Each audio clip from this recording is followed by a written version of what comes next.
প্রবাসী টিভি সারা বিশ্বে বাংলাদেশ। আমি এখন কথা বলবো প্রবাসগামী এক ভাইয়ের সাথে। ভাই, আপনার পরিচয়টা কি? আমার নাম মোহাম্মদ আরমান। আমার গ্রামের বাড়ি মনোহরদী থানা, চরমন্দালিয়া ইউনিয়ন।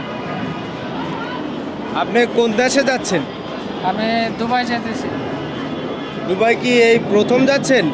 জি না, আমি ছুটিতে আসছিলাম, যাইতেছি এখন। আপনি কোন কাজের দক্ষ হয়ে দুবাই যাচ্ছেন?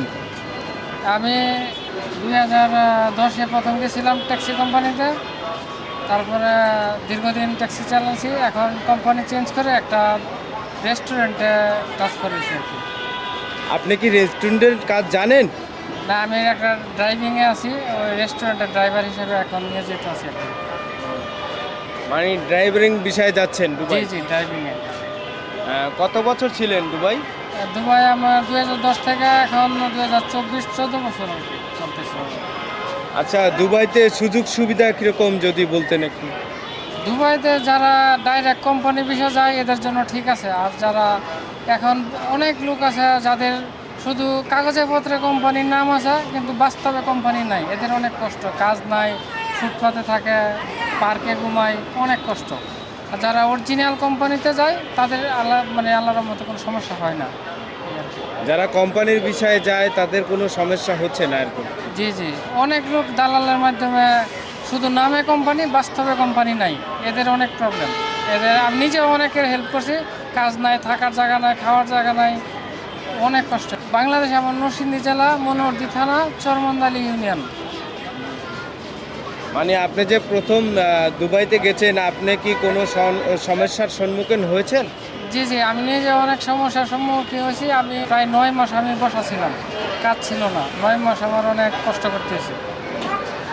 তারপরে আস্তে আস্তে সমস্যাগুলো সমাধান হয়েছে। যে এখন আল্লাহর রহমতে ভালো আছি, এখন আর কোনো সমস্যা নেই। এখন বর্তমানে ভালো আছেন?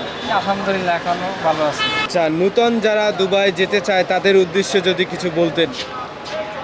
নতুন যারা যেতে চায় আমি তাদের একটা কথাই বলবো, তারা যেন কোনো প্রতারকের আশ্রয় না নেয়। সরাসরি ভিসা চেক করে ডাইরেক্ট খোঁজ নিয়ে যে এটা কোম্পানি সত্যিকারের আছে কি না, এটাই সবচেয়ে ভালো। যদি সত্যিকারের কোম্পানি থাকে তাহলে আর কোনো সমস্যা নাই, মাসে বেতন পাবে। আর অনেকে আছে কোম্পানি নাই, বেতন দিবে কোথায় থেকে? ওদের না দুবাই না ছাইরা দেয়, তারপর থাকার জায়গা নাই, খাওয়ার জায়গা নাই, অনেক সমস্যায় ফেস করতে হয়।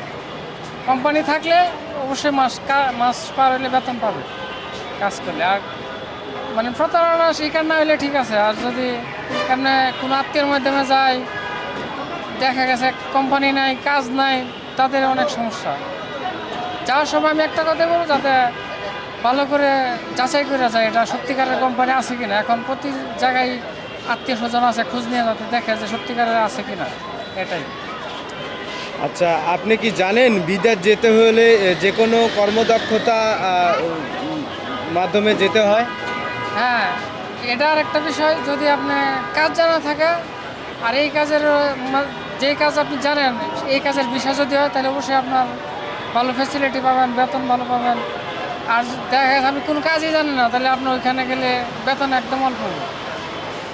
কোনো কাজ জানা থাকলে বেতন ভালো হবে, আর কাজ জানা না থাকলে বাংলাদেশের টাকায় 30,000 35,000 এরকম বেতন হবে। আর মানে বিদেশ যারা যাবে তাদের নিশ্চয়ই যে কোনো কর্ম জানা থাকা লাগবে।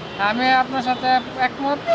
অবশ্যই যে কোনো কাজ শিক্ষা থাকলে এটাতে ওখানে গেলে ভালো ভালো ফ্যাসিলিটি পাবে, বেতন ভালো হবে, সব দিক দিয়ে ভালো হবে। যদি যে কোনো কাজ, আপনি এসি বলেন, ড্রাইভিং বলেন, অনেক ধরনের কাজই তো, যে কোনো কাজে দক্ষ থাকলে এটা যে যাবে তার জন্য প্লাস পয়েন্ট, এটাই আর কি।